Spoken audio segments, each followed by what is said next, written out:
الحمد لله نحمده ونستعينه ونستهديه ونستغفره ونؤمن به ونتوكل عليه ونعوذ بالله من شرور أنفسنا ومن سيئات أعمالنا من يهده الله فلا مضل له ومن يضلله فلا هادي له وأشهد أن لا إله إلا الله وحده لا شريك له وأشهد أن محمدا عبده ورسوله أرسله بالحق بشيرا ونذيرا بين يدي الساعة من يطع الله ورسوله فقد هدى ورشد ومن يعص الله ورسوله فإنه ضل وغوى وإنه لا يضر إلا نفسه ولا يضر الله شيئا. قال الله تبارك وتعالى: إن أول بيت وضع للناس للذي ببكة مباركا وهدى للعالمين فيه آيات بينات مقام إبراهيم ومن دخله كان آمنا ولله على الناس حج البيت من استطاع إليه سبيلا ومن كفر فإن الله غني عن العالمين. اما بعد، محترم مسلمانانو، الله جل جلاله دین د عزتمندی لپاره را لېږلی. د الله دین د دې لپاره راغلی چې انسانانو ته عزت وبخي، انسانانو ته لویی وروبخي. و این عزت و بزرگی که دین برای انسان نصیب می سازه هیچ چیز دیگری آن را برای انسان داده نمیتونه. بجز از دین عزتمندی نیست. عزت تنها و تنها در دین است. یوازې دین ده چې انسانانو ته الله جل جلاله د هغې په واسطې سره دین ورښودلی، او دا دین د الله جل جلاله خبر منل دی او د رسول الله صلوات الله وسلامه علیه خبر منل دی. تر کله چې انسانان د الله او د رسول خبره اومني هغه دین ده، خو هرگاهی که مخالفت الله و رسول کرد او دین نیست. دین آمده برای این که انسانها را با چنان بزرگی برسانه که تصور هم کرده نتانه. بادیه نشینان را، مردمان امی و ناخوان را سرداران جهان ساخت. آنانی که برخشان دخترای خود را زنده به گور می کردن عدالت گسترهای جهان شدن. دا دی دین برکتو. څومره عزت چې دین انسانانو ته ور په برخه که، بل هیڅ شی پادشاهي دومره عزت انسانانو ته نسی ورکولی، امپراتوري دومره عزت انسانانو ته نسی ورکولی، پیسې او دارایی او د دنیا مال و منال انسانانو ته دومره عزت نسی ورکولی څومره عزت چې دین انسانانو ته ورکړی. میبینین که مردمانی که گوسپندچراها بودن، شترچراها بودن، بی سواد، بی ناخوان بودن، امی بودن، اونا والیان امور مسلمین میشن، ولی امر مسلمان ها میشن. مسلمان ها افتخار میکنن امروز به نام از اونا، به کردار از اونا. امروز نامشانه که میگیریم موهای بدنمان بلند میشه، مجد و عزت را احساس میکنیم وقتی که ابوبکر و عمر و علی و طلحه و زبیر و سعد و سلمان و مقداد و طلحه و زبیر و عایشه و فاطمه و سمیه و ام حرمان و ام سلمه و حفصه و امثال از این صدها مرد و زن، بلکه هزاران مرد و زن از یاره یاد میکنیم. این افتخار تنها و تنها به برکت دین بود. لدین نماورا، لدین ناپل و عزت نسته. انسانانو کله چې دین پریښود عزتمندی للاس ازي. سیدنا امیر المؤمنین عمر بن الخطاب رضی الله تعالی عنه و ارضاه بفرمایل: كنا اذل الاقوام فاعزنا الله بالاسلام فمهما ابتغينا العزة بغيره اذلنا الله. چه می فرمایه؟ میگه ما ذلیلترین اقوام بودیم، ذلیلترین اقوام بودیم، اینقدر ذلیل اقوام بودن که کسی سرشان حکومت نمیخواست بکنه. سر اونما کس حکومت نمیخواست دلشانو. سر مردمان حجاز کس حکومت نمیکرد. امپراتوری های فارس و روم و احباش حاضر نبودن که اونجا پایگاه داشته باشن، والی داشته باشن، تحت قیمومیت و سیطره خود بگیرن. حاضر نبودن. میفتنی مردم به درد نمیخوره. مردم هایی که از لیست بشریت افتیده بودن، به اصطلاح امروز عضو جامعه جهانی نبودن، کسی اونا را به رسمیت نمیشناخت، مردمان گوشمانده جهان بودن، منزوی بودن. ولی وقتی که اسلام را به عنوان دین پذیرفت، فاعزنا الله، الله ما را عزت داد. چنان عزتی که همه امپراتورهای جهان، همه سردمداران جهان، همه حکام و همه سرمایه‌دارای جهان را جمع کنی، به خاک پای ایشان نمیرسه، به خاک روب خانه از اونا نمیرسه. شما چی فکر میکنی؟ آیا همه اولیای جهان جمع کنی به یک صحابی میرسه؟ اولیایش نمیرسه. غیر اولیا را بگذار، پادشاه ها را بگذار، حکام را بگذار. اون عزت تنها و تنها در دین بوده. چرا؟ و دین را پذیرفتن. در دین ده الله دوی و معنی ده الله دین ده خپل ژوند قدوه و اسوه و پیشوا و مقدمه و ګرځوله. د دوی عزت په دې دین کې و. ځکه کله چې هغوی دا دین واخیست، عزتمند شو. دا دین کې دومره عزت پروت ده، دومره عظمت په دې دین کې پروت ده، له هر څه سره چې دا مزج سی، هر څه سره چې دا وصل سی، کنکشن کنه با هر چیزه، او را با خود بلند و معزز می سازه. این دین با هر چیزی که نسبتش داده شوه او عظیم میشه، او بزرگ میشه، او سترگ میشه. دومره غټیږي چې له ادناترین و ورانترین نه بهترین تزی. شما میفهمی همین مدینه منوره این جای بسیار خراب بود از نگاه آب و هوا و زندگی. مدینه هوای بسیار خراب داشت، جبزار بود، پشب زیاد داشت، توزار بود، همیشه آدم تو میکرد در بینش مردمایش، کسی که نو داخل میشد مریض میشد. این تو هوای بسیار دپ و خراب داشت. از یک طرف هوایش بسیار خشک است، خشک، و از طرف دیگه منطقه دپ بود، هوایش هم خشک و هم دپ. بخیر دیگه آدم دق میشد. قبلا البته وقتی که دین آمد، محبت جبریل شد، جبریل پایین شد در این سرزمین، وحی الهی آمد، در الله کتاب راغی، دی مدینه، دی یثرب نه مدینه الرسول جوړ کړه، تمدنی که مدنیت راوړه. مدینه هوایش تغییر کرد، محیطش تغییر کرد، فضیلتش تغییر کرد، اهمیتش تغییر کرد. حرم پیدا شد، سابق حرم نبود، سابق یثرب بود، جای تبزار. یثرب میگه جایی که تو کنه انسان، دته به جای. ما شما چی جبزار میگیم، چی میگیم؟ جایی که تو کنه، همون تو هوای خراب داشته باشه که همیشه آدم تب کنه اوجا. او را یثرب میگه، در امو جای یثرب میگه عربا. اون یثرب بدل شد به مدینه الرسول.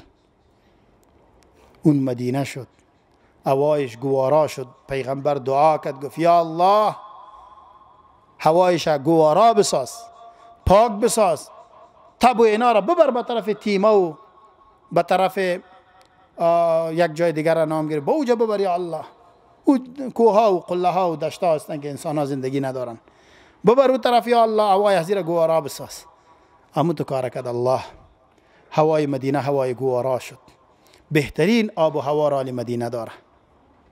در تمام حجاز هوای مدینه گواراترین هواست. چنان قلب انسان در مدینه خوش می باشه که حتی در مکه معظمه که از مدینه که زیاد جای با شرف است، زیاد جای با فضیلت است، خب اندازه مدینه قلب آدم خوش نمی باشه در اونجا. چون در اونجا کیست؟ میفهمین؟ سردار دو عالم خواب است. صلی الله علیه و آله و صحبه و سلم. اون سردار اونجا استراحت است. سردار دو عالم محمد رسول الله صلی الله علیه و آله و سلم اونجاست. اونجا حرم رسول است. رسول الله در اونجا حرم داره. گفت اینی، ما گفت حرم تعیین میکنم مثل که الله حرم تعیین کرده و به امر الله تعیین میکنم. حرم الله را جبریل برش نشان داد، گفت از اینی منطقه تا اینی منطقه، از اینی منطقه تا اینی حرم الله است. مدینه را رسول الله حرم خود ساخت، حدود را تعیین کرد. گفت بین العیر و الثور حرم، میان دو کوره نشان داد که بین عیر و ثور این حرم است. دا حرم ده. چه رقم حرم ده؟ ده رسول الله حرم ده، حرم الرسول.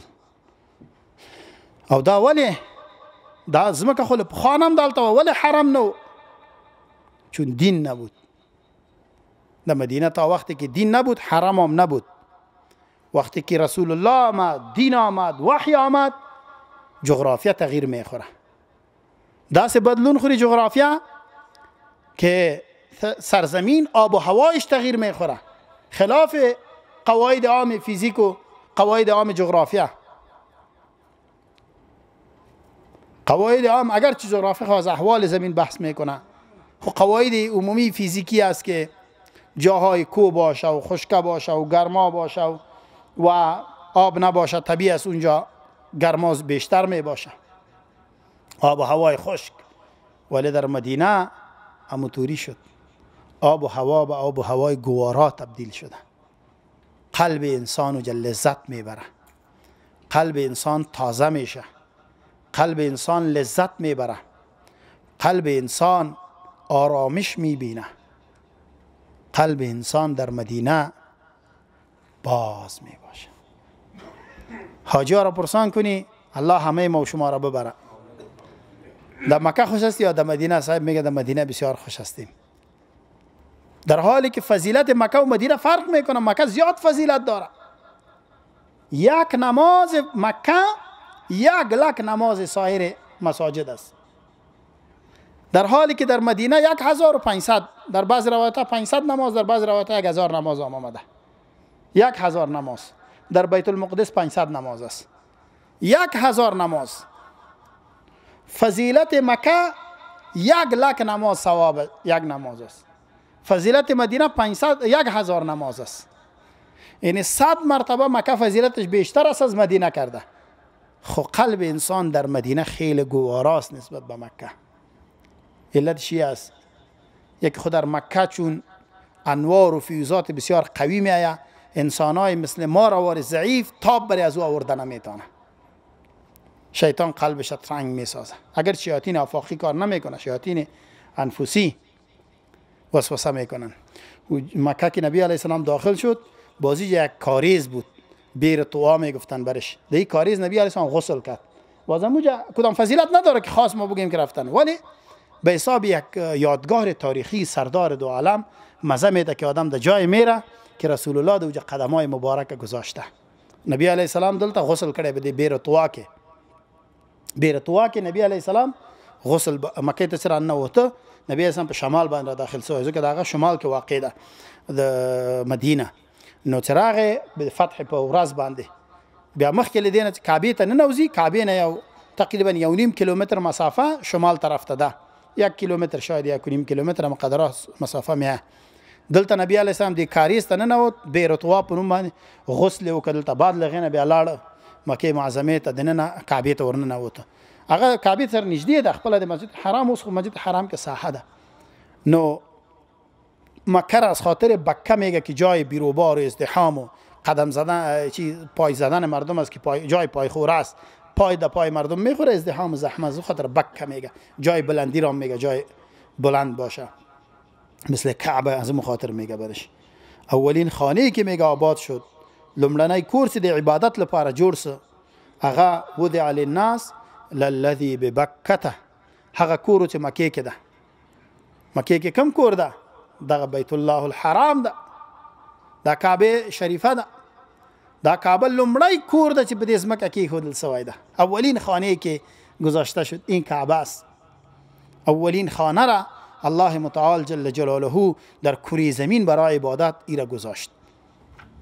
ما یک کتاب نوشته کردیم، دی کتابخانه تانم ماندیم چند جلدشه، حکمت احکام و اسرار حج. په هغې کې مې دا د کعبې تاریخ بیان کړی چې کعبه اوله چا جوړه کړله. لومړي ځل فرشتو جوړه کړله، فرشته ها. باز میگن جنیات هم کدام بار جور کرده والله عالم، اما سپس باز آدم علیه السلام در بین بشریت اولین بار او را جور کرد. باز خانه‌ای که آدم جور کرده با مو حالت بود تا وقتی که طوفان نوح شد. در عصر نوح علیه السلام چې کله طوفان سو اوبه راغللې و، سیلاونه راغله، هر څه خراب کړل، کعبه خراب سوله. په دې طوفان د نوح کې دا خراب سوله، لبین ولاړه. هغه کندرو تهدابونه ول. پیغمبر گرامی صلوات الله و سلامه علیه می فرماید جبریل آمد برای ابراهیم علیه السلام یاد داد، گفت بیا کعبه اینجاست. گفت از اینجا تا به اونجا، از اونجا تا به اونجا، کل میچه را نشان، 4 طرف نشان.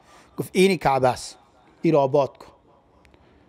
الله جبریل ته حکم وکړ چې دا آباد، ابراهیم ته حکم وکړ چې دا آباد کا. د جبریل علیه السلام په واسطه سره د ایجیک ستای آباد کړل. کعبه شریف با واسطه ابراهیم به تعلیم جبریل آباد شد.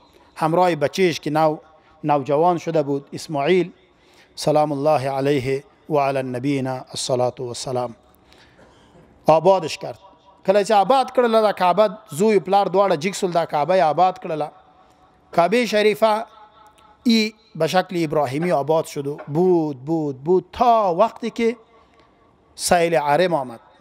3000 سال 4000 سال تقریبا 3000 یا 3500 سالی دوام کرد. بند وقتی که در شهر سبا یک بند بود به نام بند عرم یاد می شد، او خراب شد. او بند یک بند آبی بود، مثل همین بند امیر واره، همین تو یک بند طبیعی بوده یا یکی بند مصنوعی بود، انسانی بود، هر قسم که بود، خو یک بند بود، بند آبی بود. این بند در این منطقه ارم سیل العرم قرآن عظیم شان گفته برای از او یک باری بند خطا خورد و سیلابا شروع شد. آب بسیار ذخیره شده بود، آب بسیار زیاد، چون بند خو زیاد آب ذخیره میکنه و هغه څو کاله مسلسل د کلونو د پیړیو بندو ډېر اوبه ذخیره شوی. یک بار که خطا خورد، فکر کو مثلا بند امیر خدا نخواسته الله سمح الله خطا بخوره، خب بسته یک دو ولسوالی را زیر آب میسازه. این آباد می درآمد و آمد بالاخره کعبه را خراب کرد. کعبه شریفه هم زیر امو سیل خراب شد. سیل آمد، سیل هر څه خراب کړل.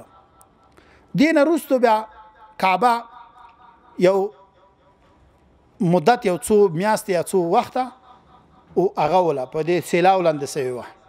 بالاخره قریشی‌ها جمع شدن، اجداد نبی علیه الصلاة والسلام و پدر و پدرکلان خانواده‌های پدریشان جمع شدن که این را جور میکنیم دوباره. جمع شدن و بالاخره کعبه شریفه را جور کردن. کعبه را جور کردن دوباره. قصد کرده بودن، گفت کعبه خراب شده، خو پیسه حلال دی میندازیم، پیسه حرام نمیندازیم، پیسه حرام دی نمیندازیم. هر کس که پیسه حلال داره بیاره. مشرکین هم پابند چی بودن؟ ارزش ها بودن. بعض مسلمان ها امروز پابند همو ارزش ها قاعده مشرک هم نیستن. مشرک و د ارزښتونو پابند و، اعتقادات و باورون تخپل پابند و گفت پیسه حرام نمیندازه، پیسه زنا را نندازه، د زنا پیسه د ناچی بکه، د سود پیسه و د حرام پیسه و د غلا و د زور پیسه و حق کسی را خورده باشی، غصب، اینی پیسه را ننداز. در حالی که مردم امروز امو کارام میکنن، امو پیسه رام که امو پیسه باز حج هم میرن، که امو پیسه باز معمولا سی پیسه را بگی در مسجد، قسمش بیدی که پیسه از کجاست؟ پیسه سودی. اگرچه بر مسجد تاوان نداره، بر مسجد دلش تاوان سود او میته، د سود مسئولیت ده په غاړه ده، د مسجد په غاړه نه ده. خدا د ځینې مسلمانانو بې تعهدي ته چې وګورو، دومره بې تعهده دي، دومره بې احساسه دي چې عقلا دا دا غور سره نسته چې دا خو آخرت ته کار کوم از پیسې حرام خو ان الله لا يقبل صدقه الا من طیب. الله پاک از پاکی را قبول داره، الله از خبیثه قبول نداره. از مال خبیثه، از مال ناروا الله قبول نمیکنه. الله نمانی لخبیثه مالنا لناروا مالنا صدقه نمانی. الله متعال از رزق حلال و طیب قبول میکنه و رزق حلال و طیب خود انداختن مشرکین. صنادید قریش جمع شدن گفت پیسای پاک و حلال خود میندازیم. ایره که انداز کردن پیسه کم اسوی اوی کمبوتی کرد کتی پیسه هوی کعبه آباد نمیشه. چی کنیم؟ گفت بیا دیگه کار میکنیم، خانه را خرد آباد میکنیم، چون پیسه حلال است، پیسه پاک است، پیسه طیب است، پیسه خبیثه را دی نمیندازیم. کتی پیسه کم خانه را یک ذره کوتاه میگیریم. یک قسمت خانه را اعلا کردن اما حریمش نگاه کردن که حالی به نام حتیم یاد میشه. امو چی اسماعیل، حجر اسماعیل هم که برش میگن، امو بیرون کعبه که آمده. این را گفت بیرون میمانیم باشه، دیگر روز که پیسه پیدا که اینشان باز پالایش بالا میکنیم حلال و طیب. فقر بود، ناتوانی بود، حرام خواه نمینداختن، اگه از حرام بسیار قصر جور میکردن. خواه گفته بودن که حلال دیگه پالیدن اینما پیسه حلال پیدا شد. گفت حلال کس مندازه اینما قدر است. خانه را کوتاه آباد کردن. دا کوټه جیګ کړله. کوټه جیګ کړله. مخکې په دې کوټه کې دوه دروازې وي. یو د دخولی دروازه و که امیال عام است، یک دروازه خروجیش بود که طرف غربش است. دروازه دخولیش به طرف شرق کعبه است. دروازه خروجیش به طرف غرب کعبه بود. او را هم توانمندی نشد که یک دروازه، چون دروازه هم خب مصرف کار داشت و پیسه کار داشت و چوب و حلال کار داشت و مکه بازی متاسفانه که همون چیزا هم نداره. مکه چوب هم نداره، درخت هم نداره، جای خشک بود دیگه، کوها بود و خشک بود و یگان درخت و بوته بود که از او جور نمیشد. دیگه او جایی که مثل طایف و دورتر بودن، از او جا اگه می آوردن و پیسه کار داشت، مصرف کار داشت، طیب پیسه کار داشت، او کار نکردن. گفت پیسه حلال نباشه ما سر حرام نمی کنیم. دروازه را هم بند کردن، فقط یک دروازه ماندن، دیوال هم کوتاه کردن، کعبه را آباد کردن. این کعبه به می حال بود. و از عبدالله بن زبیر رضی الله تعالی عنه او آمد، چون رسول الله صلی الله علیه وسلم آرزو داشت، عایشه ته ویلې وای که چیرته د تا قوم یا عایشه حدیث العهد بالجاهلیت نه وای او زمانه د جاهلیت ته نږدې نه وای، ما به دا کعبه خرابه کړې و، په ابراهیمی قواعدو به مې بیرته جیګه کړې و، کعبه را کلان جوړ میکردم. ولی چی کنیم که قوم تو جاهل است و جاهلیت نزدیک است، اینا میگه که نه این محمد کعبه خدا را خراب کرد. امیر گفت به خاطر از اینکه گپ نباشه با محالت خود میمانمش. آرزوی نبی علیه السلام عبدالله بن زبیر پورا ساخت. عبدالله بن زبیر که وقت حاکم شد در مکه معظمه، او گرفت به قواعد ابراهیمی شروع کرد، دو دروازه برش داد. کله چې دا کار وکړ عبدالله بن زبیر، څو مدت بعد حجاج ابن یوسف ثقفی ډیر ظالم سړی و، د بنی امیه و، دا والی سه د حجاز، بیرته خراب کړل کعبه. پس به قواعد ابو جهل و کاکای ابو جهل و دیگه و کسایی که سر دید قریش بودن با قواعد ازوا دوباره بلندش کرد. فعلا که ما میبینیم اونمو آبادی که حجاج ابن یوسف کرد باز دیگه کسی را ویران و آباد نکرد، به محالت گذاشت. به محالت است. حالی فعلا هم کعبه شریفه تا به امروز به محالت است و والله اعلم که بعدیش چی میشه. خب کعبه قوام برای حیات بشری است. اگر کعبه نباشه کره زمین محو میشه. ما ساده بگویم که بفهمن، اگر کعبه نباشه قیامت حتمی است. کعبه را الله متعال میگه که قیاما للناس، تقویم قوام مردم است. در آیات شریف شما گوش کنین که الله متعال قیامت و کعبه یو رقم بیانه. ان اول بیت وضع للناس، یقینا اولین کور که گذاشته شده است برای عبادت، برای مردم، به جهت عبادت برای مردم بنا شده است. للذی ببکه، او خانه است که در مکه معظمه است. مبارکاً، بسیار با برکت خانه است. مبارک است، بسیار با برکت. اق برکت ها داره چې مکه و پښتنه ډیر برکتونه لري. مبارکاً با برکت است. یک خوب با برکت است، دیگه چی است؟ و هدی للعالمین، هدایت برای عالمیان است. برکت و مرکز هدایت برای عالمیان است. راستی هم مرکز هدایت است، مرکز هدایت است. چون قرآن در امیجا نازل شده، قرآن به دی کعبه که نازل شده ده، نو ذکر مرکز ده هدایت ده. علما می فرمایا میگه هر چیزی که میم داشته باشه او مرکزیت افاده میکنه. مکه مرکزیت است، مرکز است، نه میم داره. میگه میم افاده مرکزیت میکنه. بعضی علما می فرمایا مرکزیت برای هدایت است. فیه در امی کعبه، در امی مکه، در امی خانه، آیات بینات، معجزه های واضح است، دلایل روشن است، نشانه های واضح قدرت الهی است. مقام ابراهیم، جای استاد شدن ابراهیم علیه السلام است. مقام ابراهیم، سنگی که ابراهیم بالای سر از او استاد شده بود و کعبه را بلند میکرد که چاپ پای ابراهیم علیه السلام تا امروز در اینجا است. مقام ابراهیم جای قوام و استاد شدن ابراهیم است که ابراهیم در اینجا استاد شد و کعبه را بلند کرد.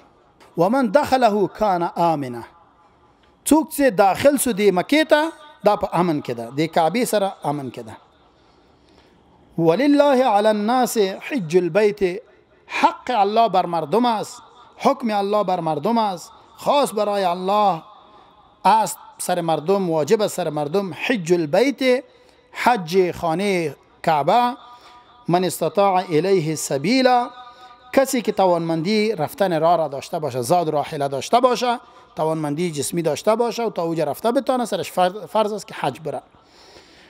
و من کفر، کسی که کفر میکنه، انکار میکنه، فان الله غنی عن العالمین، یقینا الله بی پروا ده لعالمیانونه، الله لعالمیانونه بی پروا ده.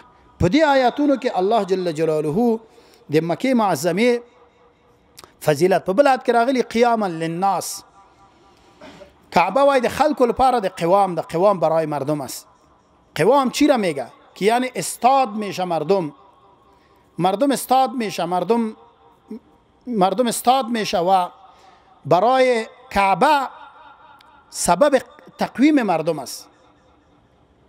یعنی چی معنی؟ کعبه نباشه حیات نیست، کعبه چه نی قیامت حتمی ده. ځکه الله ویل قیاما للناس، دا کعبه د خلکو لپاره د قوام ذریعه ده. کعبه د خلکو لپاره د ودریدو ذریعه ده. کعبه نباشه زندگی بشر ختم است. قیاما للناس ایاس که باز در جای خودش انشاءالله این تفصیل میکنیم. همدا رقم د مدینه فضیلتونه انشاءالله په نور خطبو کې به انشاءالله دا بیانو. او د الله جل جلاله سره تعلق انسان ته عزت و عظمت ورکی. چنان عزت و عظمت که هم جای عظیم است، هم محل عظیم میشه، هم مکان عظیم میشه. با هر چیزی که نسبت الله و دین الله شوه او را بزرگ و عظیم و با عظمت و با برکت میسازه. سبحانك اللهم وبحمدك واشهد ان لا اله الا انت استغفرك واتوب اليك. وصلى اللهم وسلم على نبينا محمد وعلى آله وأصحابه وأزواجه وذرياته وأهل بيته ومن اهتدى بهديه إلى يوم الدين أجمعين برحمتك يا أرحم الراحمين.